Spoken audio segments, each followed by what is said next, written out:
Welcome to episode 2 of the Ulysses Unlocked podcast, where we analyze Ulysses by James Joyce one page at a time. Don't forget to subscribe and hit the like button. Welcome to the deep dive. We take on some really intricate, fascinating texts here, and today we are plunging headfirst into the rich, complex world of James Joyce's Ulysses. A deep plunge indeed. Absolutely. Specifically, our focus today is on pages 4 and 5. Now, these might seem like just a couple of pages early on, but they are absolutely brimming with character, conflict, and a surprising density of meaning, stuff that's going to echo throughout the whole novel. That's right. They really lay the groundwork. So our mission today is basically to act as your guides, you know? We're going to try and extract the most important nuggets of knowledge from our source material. Which includes the text itself, of course. Exactly. Direct excerpts from Ulysses. And we're also leaning on the invaluable interpretive notes from Gifford and some insights from the Joyce Project analysis, too. Great resources for navigating this stuff. Totally.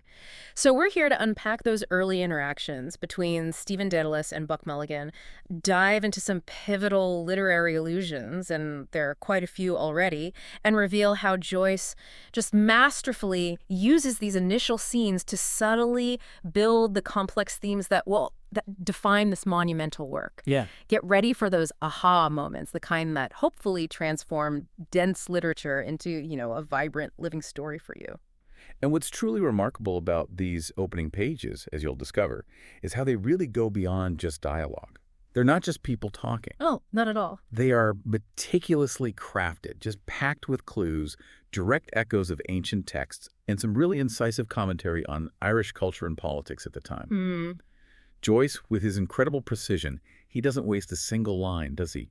We're going to try and connect these dots for you, illustrating how he immediately establishes the whole intellectual, historical, and cultural landscape of his world. Right. Drawing on centuries of thought and weaving it into the fabric of just a single morning in Dublin. It's amazing. So for this deep dive, we're peeling back those layers, using the direct passages from Ulysses and these detailed interpretive guides that really illuminate these profound allusions and what they imply. Absolutely. There's just so much to uncover right from the start. So let's begin our journey. We're at that memorable morning in the Marteller Tower where we find Stephen Dedalus and Buck Mulligan. Iconic setting. It really is. And our sources give us such a vivid picture of this scene. It's almost like, we're standing right there with them watching these two complex figures interact for the very first time. You can almost feel the sea air. You can. Yeah. The scene opens with Buck Mulligan, and he's this figure of just striking vitality and cheer, isn't he? Oh, definitely. He's pointing his finger in this friendly, jesting manner, laughing to himself, casually heading over to the parapet to shave. There's this undeniable exuberance about him. Yeah, real energy. And then, in stark contrast, we see Stephen Dedalus. He's following Mulligan wearily, halfway, almost reluctantly, it feels like. Dragging his feet, almost? Yeah. Stephen then sits himself down on the edge of the gunrest, just observing Mulligan. And this immediate visual contrast, it's incredibly telling, isn't it? It really is. Sets the whole dynamic. Mulligan comes across as the dominant one, seemingly carefree, almost theatrical in his morning rituals, Shaving becomes a performance.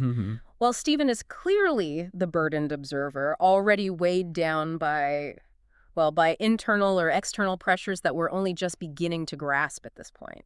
Indeed, this isn't just a simple description of what's happening. It's a carefully constructed dramatic tableau, as you say. The setting itself, the Martello Tower with its gunrest, that's a remnant of military defense, Yeah, right? a defensive structure. It symbolizes confinement, maybe vigilance, a kind of lingering echo of Ireland's colonial past. It suggests a space that is both isolated and defensive. Right. Yet Mulligan seems to just defy the weight of this space with his sheer exuberance, transforming the mundane act of shaving into a kind of, a performance, like you said. Yeah, exactly. Stephen, on the other hand, perfectly embodies the burden of this confined environment. His weariness, his detached observation, his posture on that cold gunrest.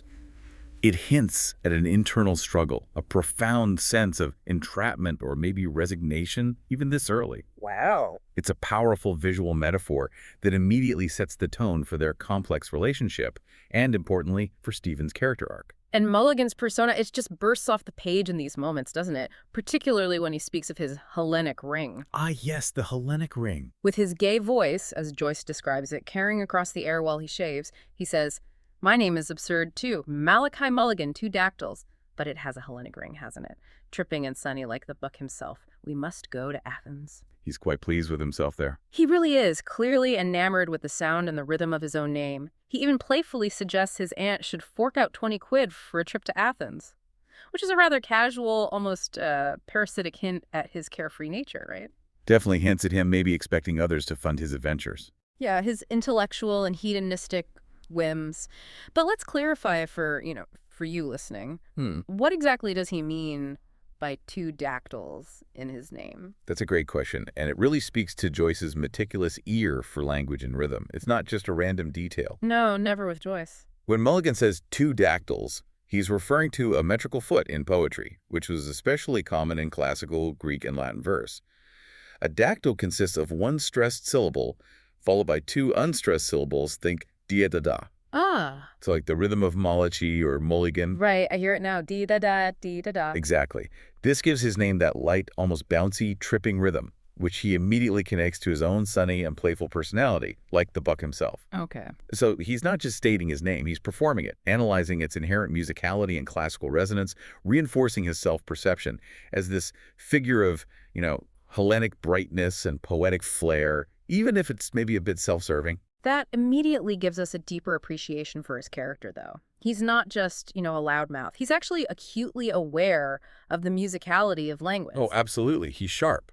But this name, Malachi, it isn't just a fun sound or a poetic meter.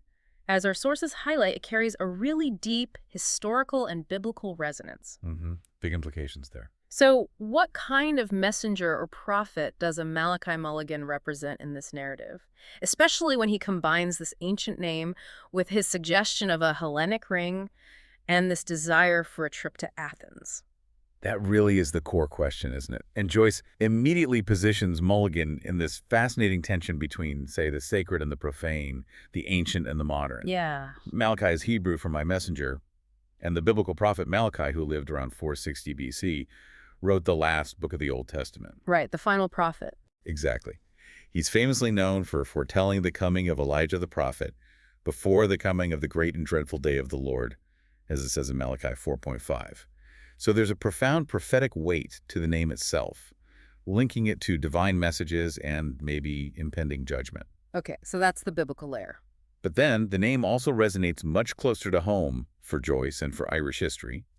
It recalls Malachi the Great, who was a powerful high king of Ireland back in the late 10th century, a figure of national sovereignty and historical significance. Okay, an Irish king. And then there's Saint Malachi, an influential Irish prelate and reformer from the 12th century, roughly 1094 to 1148, who is traditionally believed to have the gift of prophecy. Another prophet. Right. So with all these layers of meaning, biblical messenger, Irish high king, Irish saint, and prophet, if Mulligan's the prophet, he's certainly an irreverent one, isn't he? Definitely seems that way. Perhaps he's foretelling a new, maybe secular Ireland, one that might even mock the old pieties. His Hellenic ring and his desire for Athens suggest a pursuit of beauty, knowledge, and perhaps a more pagan or secular understanding of the world. Yeah, very different from the biblical Malachi. Totally contrasts with the solemnity of his prophetic biblical namesake. He's a messenger perhaps not of divine truth, but of a youthful, mocking skepticism, a kind of playful dismantling of old traditions.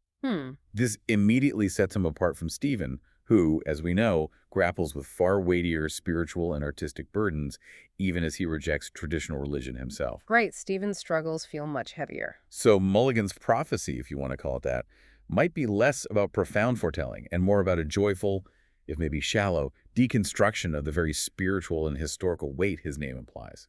It's a fantastic early example of Joyce just layering meaning and irony. It's incredible how much is packed into just a name and a few lines of dialogue. It really sets the stage. And speaking of being a mocker, Mulligan quickly turns his attention to Stephen with a series of, cutting insults. He doesn't hold back. No, he taunts Stephen as the jejune Jesuit. Insignificant Jesuit. The alliteration there almost makes it like sing, but the words themselves are harsh. Oh, yeah, they bite. And then he gives him that seemingly affectionate but undeniably sharp nickname, Kinch, the knife blade. Mulligan's insults clearly carry a sting, but Kinch, the knife blade. It almost sounds like a backhanded compliment, doesn't it? It does, yeah. What's the psychological game Mulligan is playing here? Is he genuinely trying to praise Stephen's intellect in some twisted way? Or is this a more subtle form of control and diminishment? That's a really perceptive question because it's precisely that ambiguity that makes Mulligan such a compelling and sometimes, yeah, unsettling character. Hmm. The jejune Jesuit jab is particularly pointed. Jejune means naive, simplistic, or lacking substance, basically. Okay, immature. Yeah, immature. And Jesuit refers to Stephen's intellectual, maybe even austere demeanor, which was shaped by his Catholic education. Mulligan, being the hedonist and mocker of religious piety, clearly finds this unappealing. He wants to deflate him. Exactly. It's an attempt to deflate Stephen's intellectual pride, to frame him as immature and maybe overly rigid in his thinking. Okay. And Kinch. As for Kinch, the knife blade, it's just a brilliant piece of characterization, I think. On the surface, yeah, it could be seen as a compliment to Stephen's sharp, incisive mind, his intellectual acuity, his ability to cut through pretense. And Stephen is indeed a thinker, capable of sharp philosophical inquiry. Right. However, there's a deeper, more unsettling layer. A knife blade is also cold, detached, and, importantly, capable of inflicting wounds. Yeah. Okay. It hints at Stephen's capacity for incisive thought, but maybe also his isolation, his emotional distance, and perhaps even a perceived sterility in his intellectualism. So it defines him, but maybe not positively. It's a nickname that defines Stephen in Mulligan's terms, asserting Mulligan's dominance in their relationship. Yeah. He's the one doing the naming, the defining, and Stephen is sort of passively receiving these labels, already set apart. Yeah. So it's not simply praise. It's this complex blend of recognition, mockery, and a subtle assertion of control, designed to keep Stephen in a certain role within their dynamic. Mulligan is definitely playing a psychological game, using his wit to exert power. That certainly establishes a very unequal power dynamic right from the get-go, highlighting Stephen's vulnerable position. But the dynamic isn't just between Stephen and Mulligan, is it? There's someone else lurking. Exactly. A new character enters the conversation, even if he's off stage for the moment, Haines. And Stephen is clearly troubled by him. Very troubled. He asks Mulligan, how long is Haines going to stay in this tower? And you can almost feel the palpable concern, the anxiety in his voice. Yeah, it's not a casual question. Not at all. He then recounts how Haines was raving all night about a Black Panther and even more ominously asking, where is his gun case? Chilling details. Yeah. Stephen's confession of a growing fear is striking, and he declares quite emphatically, if he stays on here, I am off. That's a strong statement. It is. Mulligan, in his typical style, asks, were you in a funk? And Stephen replies with real energy, I was, confirming his fear, and, as our sources define funk, his excessive nervousness.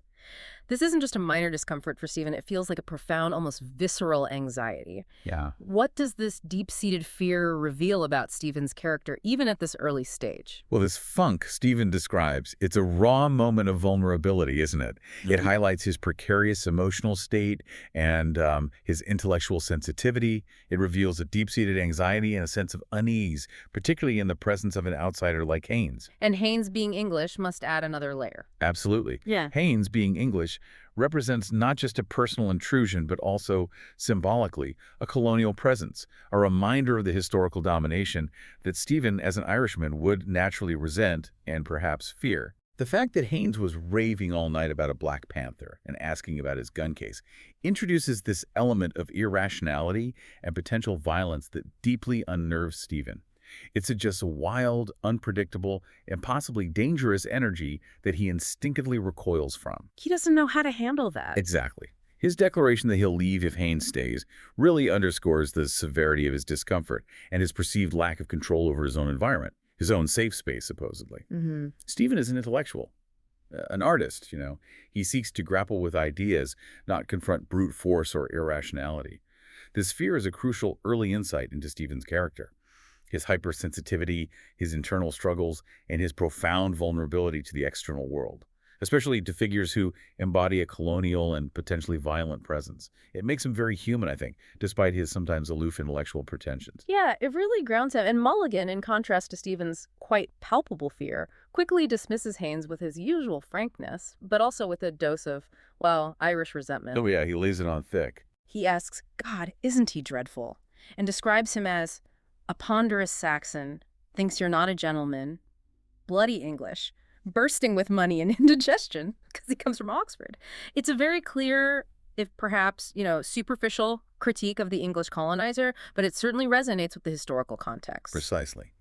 Mulligan's blunt assessment immediately frames Haines as this caricature of the English colonial oppressor, wealthy, entitled, maybe a bit boorish, and culturally dismissive of Irish intellect, despite coming from a prestigious place like Oxford. The irony. It's a casual, almost reflexive expression of anti-English sentiment, which would have been widespread in Ireland at the time, of course. Yeah. But what's even more fascinating here, and something our sources reveal, is that even Haynes's name itself might carry a subtle, darker meaning beneath the surface. Oh, really? Another layer. Yeah, adding another layer to Joyce's meticulous wordplay. Yeah. The name Haines is widely interpreted as a possible pun on the French phrase la haine. La haine, which means hate. It's exactly hate.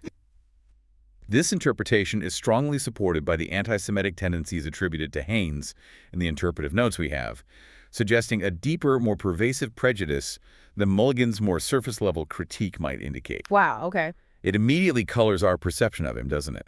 Aligning with Mulligan's description of him as a ponderous Saxon and embodying a certain English colonial attitude of superiority and, well, contempt. Yeah. It prompts us to consider, how does Joyce use these subtle linguistic clues, these hidden meanings embedded in names and casual remarks, to characterize and maybe foreshadow broader conflicts, not just between individuals, but between cultures and ideologies?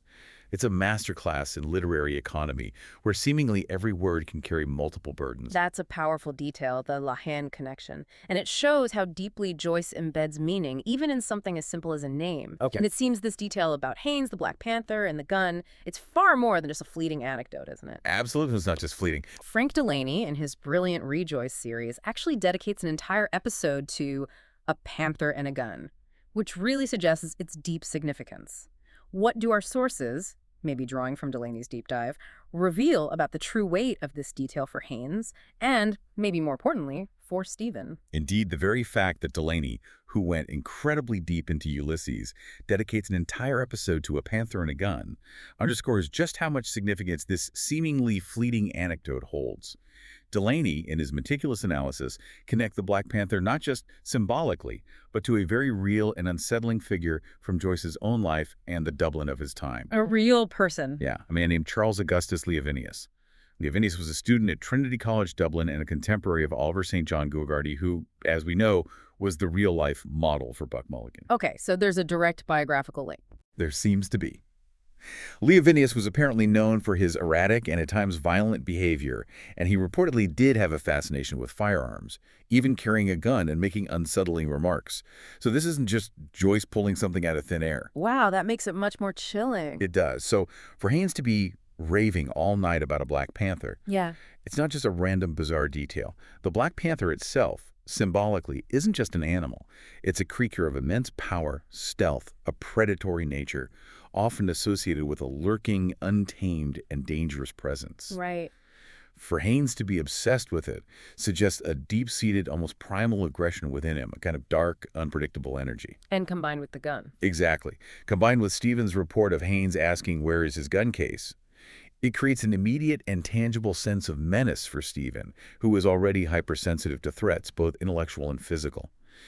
It's Joyce subtly weaving this thread of genuine, potentially physical danger into the seemingly intellectual atmosphere of the tower. Yeah, it shifts the tone. It really does. This detail highlights Stephen's profound vulnerability to the external world, especially to figures who embody this colonial and potentially violent presence. It makes Haines not just an abstract, ponderous Saxon caricature, but a very real, unsettling threat, reflecting Stephen's deeper anxieties about the power dynamics at play, both personal and political. It truly brings a chilling real-world resonance to Stephen's fear. That context from Delaney's work truly transforms a strange anecdote into a really potent symbol of danger and maybe colonial oppression for Stephen. But speaking of things lurking and moving from one form of provocation to another, Mulligan, ever the provocateur, then delivers what our sources rightly call a gigantic insult. Yes, here it comes. The infamous snotgreen remark. This is where we plunge directly into the heart of Irish literary and political history, and it's such a key moment for understanding Joyce's complex relationship with his homeland. Absolutely crucial moment. So the scene unfolds with Mulligan taking Stephen's dirty, crumpled handkerchief, already a bit grim, and unceremoniously using it as a nose rag to wipe his razor. Ugh. It's a crude, almost disgusting act, deliberately designed to offend, you feel. But then he weaponizes the moment, pronouncing the bard's nose rag, a new art color for our Irish poets. Snotgreen. You can almost taste it, can't you? He really leans into the grotesque. He does, and he doesn't stop there. He applies this delightful new color to the sea as well. The snot-green sea, the scrotum-tightening sea. It's visceral, it's revolting, and it's utterly, deliberately provocative. What exactly was Mulligan, and maybe by extension, Joyce, lashing out against with such a grotesque and potent image? That's precisely the point, and it's far, far more than simple crude humor, though it is crude. This not green insult is a deeply sarcastic and pointed comment. It represents Mulligan's and arguably Joyce's profound scorn for a specific cultural movement that was dominant in Ireland at the time. The Irish literary revival. Right, the revival again. It's a direct, visceral jab at its aesthetics and what he perceived as its sentimentalized, even sanitized vision of Irish identity. He's literally smearing it. So, this snotgreen is a jab at the Irish literary revival, also known by a few other names like the Irish Literary Renaissance or the Celtic Twilight. What exactly was this movement, just to be clear for everyone, and why would Joyce have such a strong and seemingly negative reaction to it? Right. Well, the revival was, in fact, a hugely significant cultural phenomenon. It spanned the late 19th and early 20th centuries and deeply influenced Irish identity and artistic expression.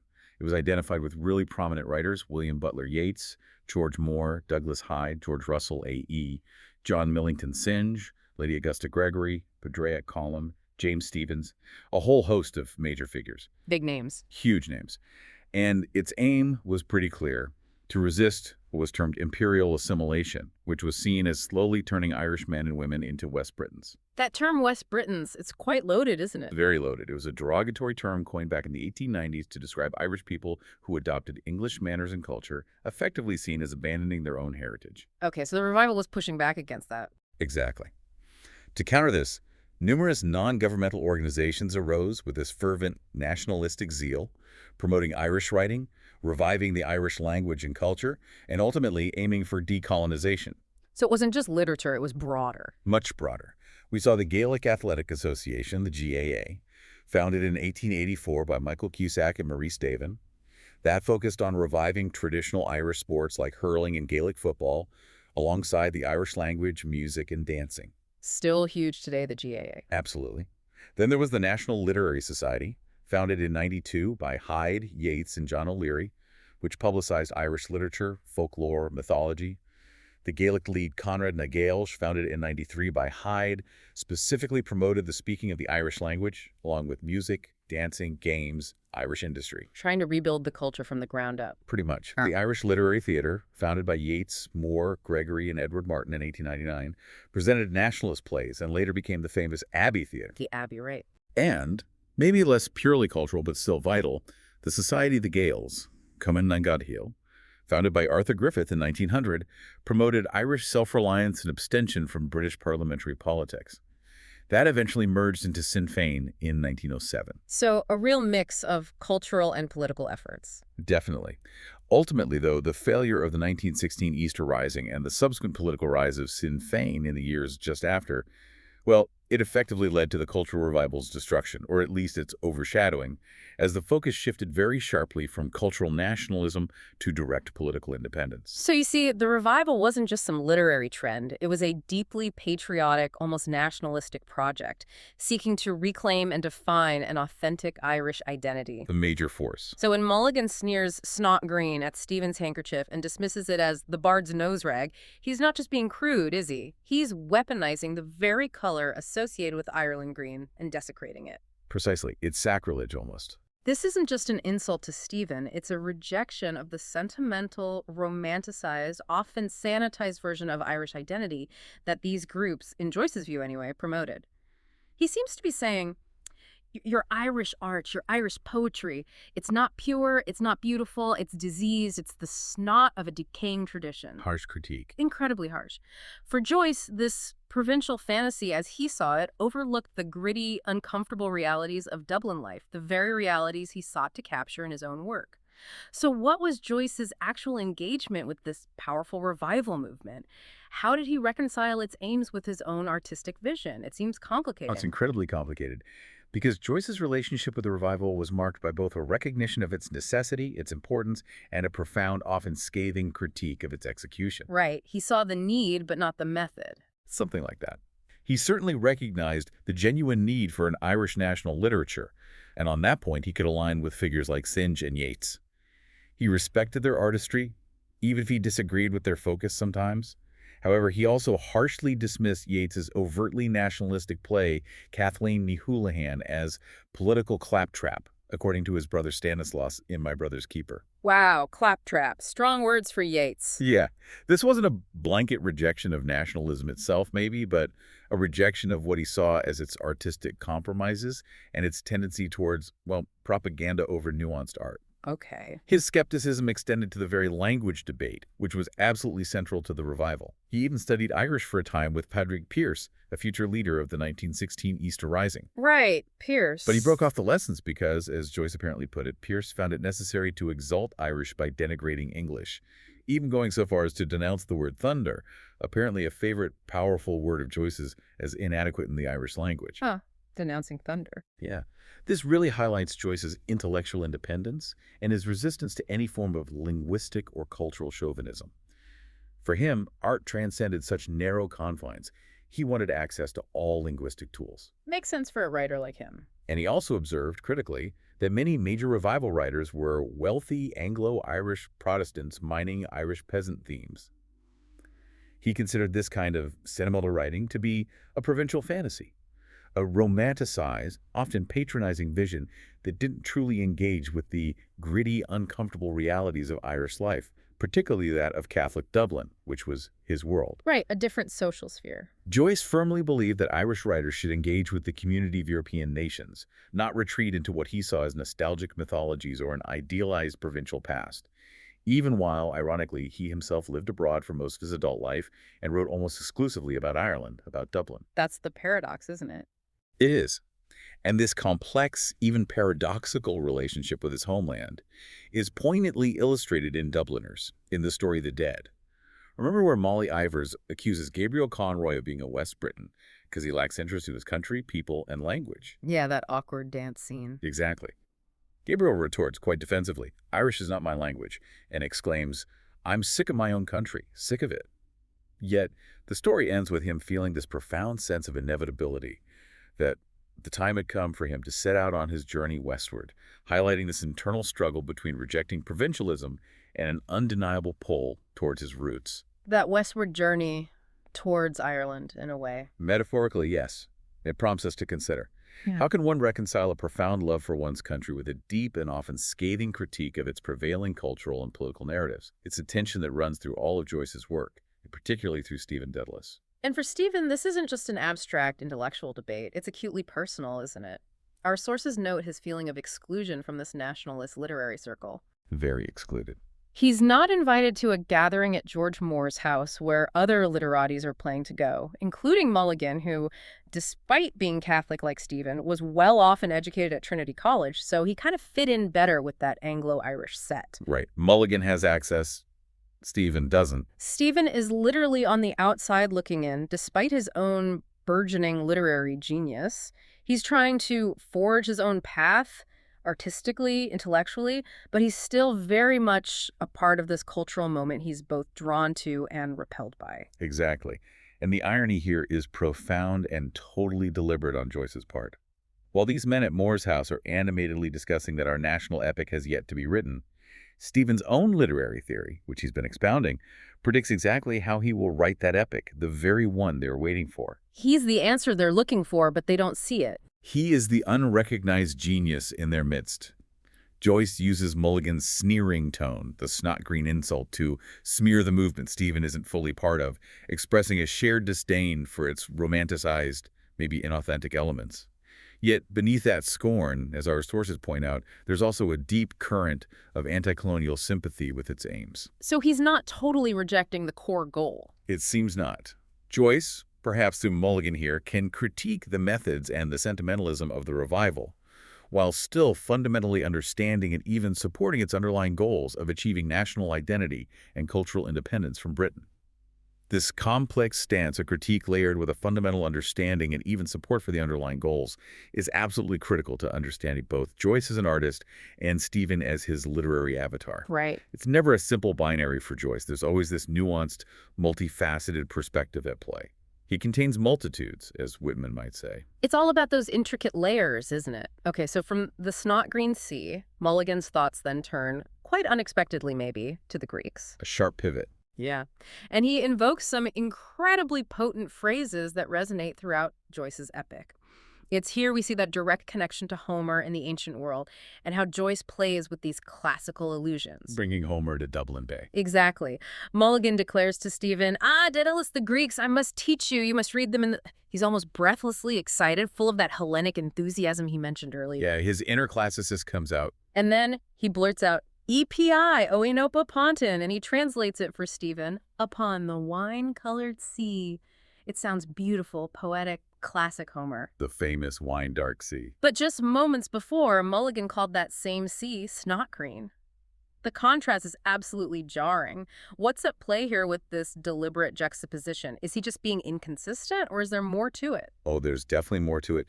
The deliberate juxtaposition is truly fascinating and really a hallmark of Joyce's genius. Epionopoponton is, as you say, a classic Homeric Greek phrase, an epithet used frequently in Homer's Odyssey, often translated as upon the wine-colored sea or wine-dark sea. Instantly recognizable. It's a phrase steeped in poetic tradition and epic grandeur. Mulligan's earlier snot-green comment, with its sarcastic, crude, and anti-romantic tone, certainly casts a sardonic, almost defiling light on this venerated epic coloring of the ocean. He's undercutting the beauty. He's mocking the romanticism, the idealized view of the sea, even as he invokes the classical source. It's as if he's saying, yeah, sure, it's beautiful and wine dark in Homer, but here, in gritty Dublin reality, it's just snot green. Okay, so part of it is mockery. But importantly, the phrase is not entirely tainted by Mulligan's cynicism. Stephen, in his own narrative later on, actually reclaims and restores its Homeric dignity, imbuing it with his own reflective and intellectual weight. So Stephen takes it seriously. Very seriously. For instance, in the Proteus episode, when Stephen is deep in thought walking on Sandy Mountain Strand, he recalls oinopa ponton, a wine-dark sea, infusing it with his own melancholic and profound meditations on perception and reality. Right, linking it to his own thoughts. And he continues to brood on it throughout the novel, showing its deep imprint on his consciousness. In Wandering Rocks, he sees dull coils of bronze and silver, lozenges of cinnabar, on rubies, leprous, and wine-dark stones, connecting it to a deeper, almost mystical vision of the world's hidden colors and textures. Wow. In Ithaca, he even sees a Christ figure with wine-dark hair, explicitly connecting the phrase to metaphysical darkness and spiritual depth.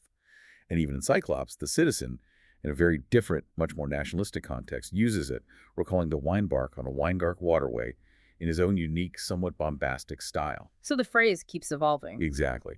This repeated invocation and transformation of a single classical phrase really shows how much meaning can be layered onto a single linguistic fragment, and how different characters interpret and reinterpret the same cultural touchstones.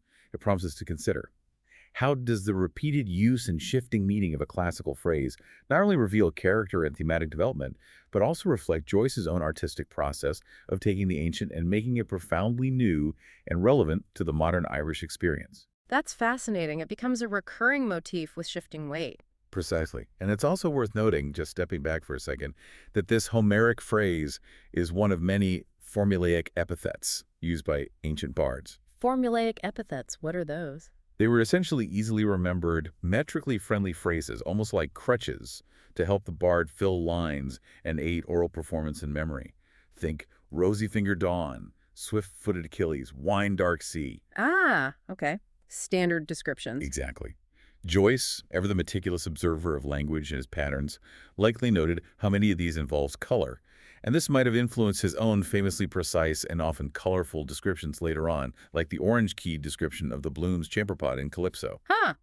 From the wine dark sea to an orange chamber pot. It's a subtle nod, perhaps, to the very mechanics of epic poetry, showing how he understands the building blocks of storytelling, even as he subverts them. That's a fantastic observation about the formulaic epithets and how Joyce, as an artist, both critiques and reclaims these ancient forms.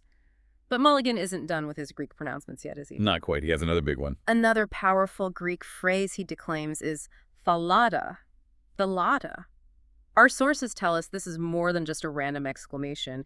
It's a cry of exultation from an ancient military epic full of triumph and relief. What's the story behind this dramatic cry, and what significance does it bring to the Martello Tower setting? Indeed. This Attic Greek phrase, meaning literally the sea, comes directly from Xenophon's Anabasis. Xenophon's Anabasis, okay. It's a remarkable historical narrative detailing military adventure, survival, and leadership. Mulligan, ever the theatrical classicist, quotes it again later in the Ox and the Sun episode, reinforcing its significance as one of his signature pronouncements. So it's important to him. It seems so. It's the famous cry of relief and pure exultation from the 10,000 Greek mercenaries who, against all odds, escaped near certain death deep in the heart of Asia Minor and finally reached the comforting, liberating shore of the Black Sea.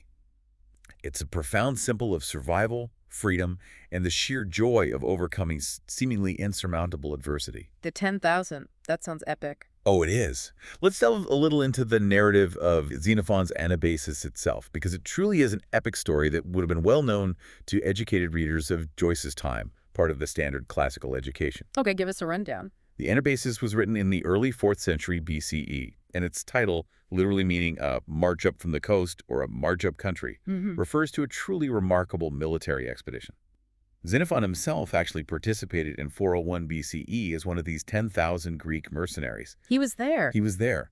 Along with a much larger Persian force, they followed Cyrus the Younger from the Aegean Sea into Ionia, which is modern western Turkey, ostensibly to attack a Persian tributary. But here's where it gets really interesting. The twist. The twist. The Greek soldiers discovered Cyrus's true, appalling deception. His real target was his older brother, Artaxerxes II, who was the reigning emperor of Persia. He wanted to usurp the throne. Whoa. So they were tricked into fighting a civil war? Pretty much. They initially refused to go further east, realizing the danger, but were convinced by a charismatic Spartan general named Clearchus. Okay, so what happened? After surviving a major battle with Artaxerxes' army in what is now central Iraq, Clearchus and the other Greek generals were invited to a peace conference by Artaxerxes' side, who then betrayed and murdered them all. No. So they're essentially deep behind enemy lines, surrounded, and their leaders have just been brutally murdered. That sounds like an impossible situation for these mercenaries. Exactly. Imagine the despair, the feeling of utter hopelessness. They were thousands of miles from home, betrayed, surrounded by hostile forces, deep within enemy territory, with their entire command structure utterly shattered. What did they do? Well, this is where their true courage and resilience emerge. They elect new leaders, Xenophon among them, and against tremendous odds, they fought their way out of Persia. It was an arduous, brutal journey north through mountains, hostile tribes, harsh weather, until they finally reached the Black Sea. And that's when they cried, Thalatta! Thalatta! That's the moment. That cry captures the profound relief, the sheer joy of seeing the sea after such a perilous inland trek, knowing they finally had a route home. Eventually, they made their way back via the Bosporus. It truly is an epic journey of survival, courage, leadership, and that profound relief of reaching safety. Wow. So when Mulligan shouts, Thalatta, Thalatta, up there on the tower, looking out at Dublin Bay, he's not just quoting Greek, he's invoking this profound narrative of perilous journey, of overcoming seemingly insurmountable odds, and the ultimate visceral relief of reaching safety. It connects the mundane Dublin sea view to an epic struggle for survival. And maybe suggests how Mulligan sees himself, or wants Stephen to see him. Perhaps. As a survivor, maybe a liberator, someone who's broken free, it adds another layer to his complex persona. That's an incredible story, and it makes Mulligan's exclamation even more impactful, charged with the sense of triumph against adversity. And this story of the 10,000, incredibly, even pops up later in Ulysses in a wondrously humorous and very Joycean way, doesn't it? It does, yes. The tone shifts quite a bit. In the Oxen of the Sun episode, when the young men are leaving the maternity hospital, they consider their walk to Burke's pub nearby as a kind of military march. And someone, likely Mulligan again, says, "Thence they advanced 5 parasangs." Yes. This is just a great example of Joyce's characteristic ironic humor, a brilliant piece of playful deflation. What's a parasang exactly? A parasang was an ancient Persian unit of walking distance, roughly equivalent to several miles, a significant distance for an army on the march. Herodotus wrote of armies traveling 5 parasangs a day, and Xenophon's Anabasis frequently mentions marching such distances. For example, you find passages like, "From there he marched 1 stage, 5 parasangs, to the Pyramus River. Thence he marched 1 stage, 5 parasangs, to the gates between Cilicia and Syria. Thence Cyrus marched 1 stage, 5 parasangs, to Myrandus, a city on the seacoast." Okay, so a serious distance. A very serious distance for ancient armies. So to apply this grand scale, this epic unit of military progress, to a walk of, as the notes suggest, less than 2 city blocks in Dublin. That's hilarious. It's a delightful piece of ironic humor. It elevates the mundane to the epic, but with a clear wink and a nod, highlighting the exaggerated, almost theatrical nature of the young men's self-perception. It satirizes their inflated sense of self-importance by contrasting their petty concerns in short walk with an ancient, truly epic struggle like that of the 10,000. Brilliant. It certainly encourages critical thinking from you, the reader. How does applying these grand epic allusions to such mundane, everyday situations both elevate the ordinary and ironically comment on the pretensions of the characters? It's a very Joycean technique that keeps you on your toes, constantly evaluating the tone. It's those little touches that make the text so rich and endlessly rereadable. Okay, but Mulligan isn't finished dropping references. He continues with weighty philosophical concepts claiming to be Hyperborean. The Hyperborean. This immediately brings us to the towering figure of Friedrich Nietzsche and his concept of the Übermensch, or Superman. Mulligan makes this bold declaration, "I'm Hyperborean as much as you," directed at Stephen, presumably. And then later, even more playfully, almost boastfully, he proclaims, "I'm the Übermensch." He's clearly aligning himself with these grand, challenging philosophical ideas. He definitely likes the sound of them. So what did Nietzsche mean by these terms Hyperborean and Übermensch, and how does Mulligan's boast resonate within the context of the Martello Tower and his relationship with Stephen? Is he using it accurately? Well, let's unpack Hyperborean first. The term itself is steeped in myth and ancient legend. It literally means beyond the north wind. The ancient Greeks personified the north wind as Boreas. Okay, beyond the north wind. Various ancient Greek writers describe the home of the Hyperborean peoples as a kind of paradise, a place of perpetual spring, sunshine, and youth, untouched by sorrow or old age. A mythical utopia, basically. Sounds nice. This legend gained significant popularity again in the 19th century, and while Joyce likely encountered it through many sources, the most probable and direct link, as our sources strongly suggest, is through the German philosopher Friedrich Nietzsche. Nietzsche was a dominant intellectual force of the era, and his ideas were certainly in the air, widely discussed. Right, Nietzsche was huge then. Exactly. And Nietzsche indeed applied the term Hyperborean to his concept of the Übermensch, or Superman. He saw it as representing an individual who actively frees himself from the constraints of traditional Christian ethics and what he saw as limiting transcendental metaphysics. Okay, freeing himself. Our sources specifically point to Nietzsche's use of the term in The Antichrist, which was written in 1888 and published in 1895. He wrote this striking passage, "Let us face ourselves. We are Hyperboreans. We know very well how far off we live. Neither by land nor by sea will you find the way to the Hyperboreans." Pindar already knew this about us. Beyond the north, ice and death, our life, our happiness, we have discovered happiness, we know the way, we have found our way out of the labyrinth of thousands of years. Wow, that's quite a statement. It is. Gifford's notes also mention its use in The Will to Power, published posthumously in 1896, to characterize this Übermensch. For Nietzsche, the Hyperborean embodied a kind of ultimate intellectual and spiritual freedom, a joyful detachment from conventional suffering and morality. So if the Hyperborean is this ultimate free individual and the Übermensch stands above the crowd, what was Nietzsche's core argument about conventional morality? And how does this connect directly to Mulligan's declaration in this scene? For Nietzsche, the Übermensch stands above the crowd, precisely because he is not enslaved by conformity to the dictates of traditional Christian morality.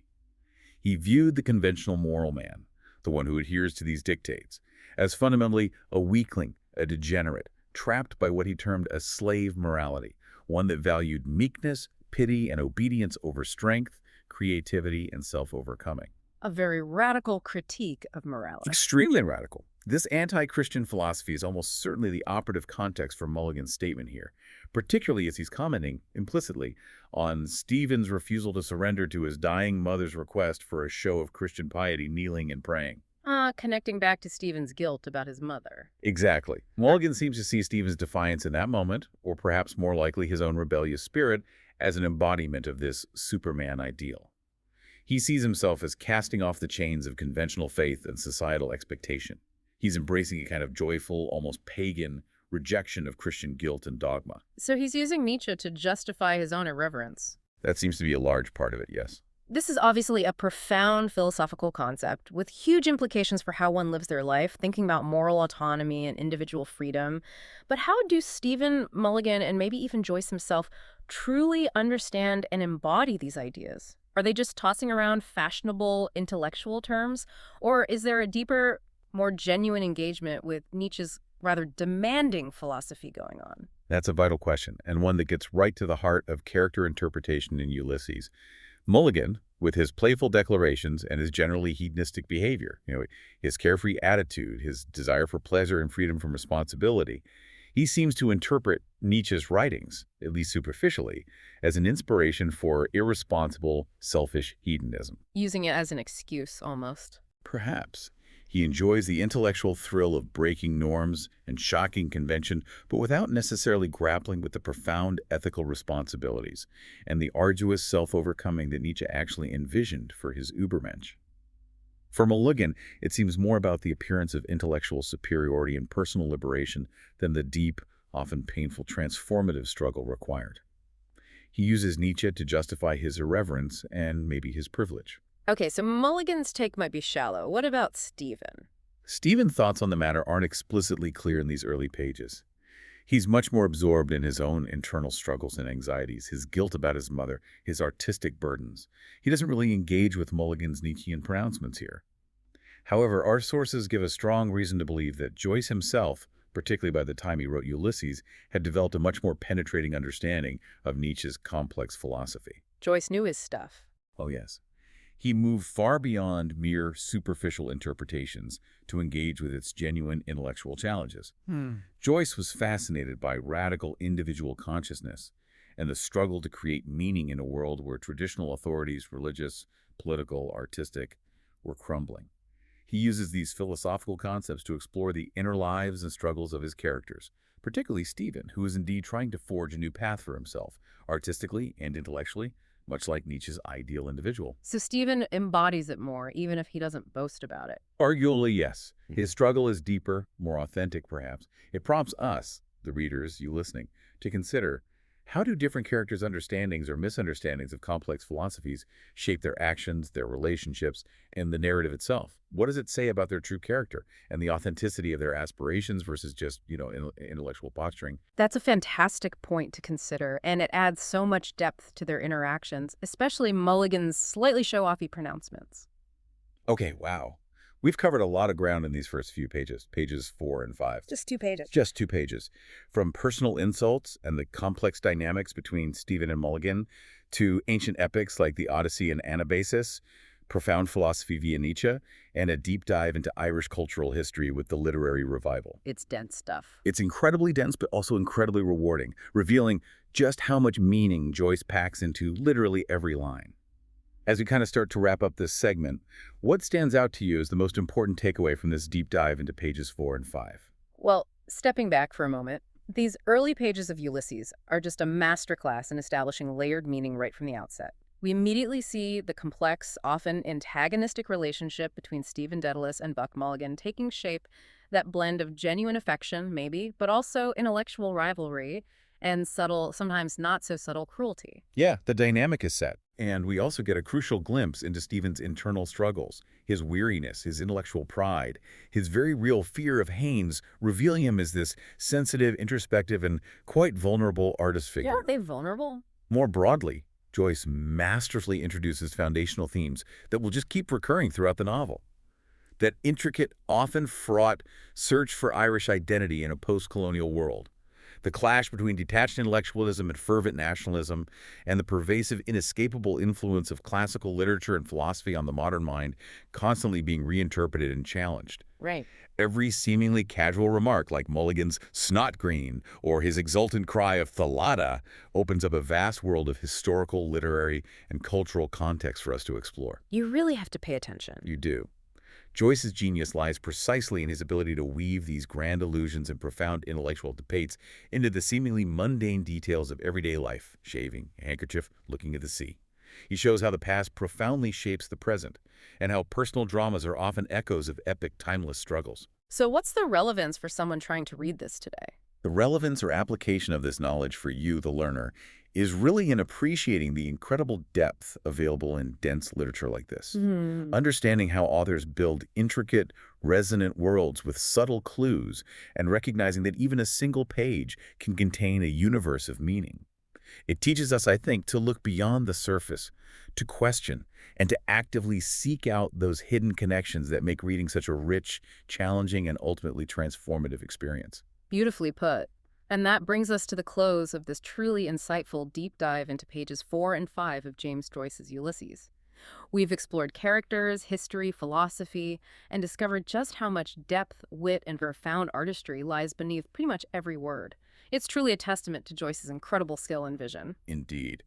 We've seen how Joyce, often through characters like Mulligan, challenges conventional thought and national narratives with sharp wit and sometimes unsettling directness, while simultaneously revealing, perhaps, a profound, if very complex, sympathy for his country's struggle for identity and self-definition. Yeah, it's never simple with Joyce. Never simple, never a straightforward message, and that's the enduring beauty and challenge of Ulysses, isn't it? Absolutely. As we close, here's maybe a thought to carry with you, something to mull over. How does the act of translating or interpreting ancient texts, like we saw with Mulligan's handling of oinopa, ponton, or Thalatta, how does that mirror the characters' own attempts to understand their modern world and their place within it? That's a great question. Does the weight of the past constrain us, or does it offer pathways to liberation and maybe a deeper understanding of the present? And perhaps for a deeper reflection, you could consider how Mulligan's superficial, almost playful embrace of Nietzsche's Hyperborean ideal contrasts so sharply with the profound, often agonizing struggles of Stephen and arguably Joyce himself to genuinely break free from established norms, religious, artistic, societal. Right, the difference between talking the talk and walking the walk. Exactly. What's truly required to live out those principles, to embody a truly free individual beyond mere declaration or intellectual fashion. It raises an important question for all of us, maybe. What's the difference between proclaiming an ideal and truly living its principles, grappling with all the challenges and responsibilities that inevitably come with it? Heavy thoughts to end on, but fascinating ones. Thank you so much for joining us on this journey into the deep dive. We hope you feel more well-informed, perhaps even a little provoked to think more deeply about Joyce and these ideas, and ready to explore these rich topics further on your own. Until next time.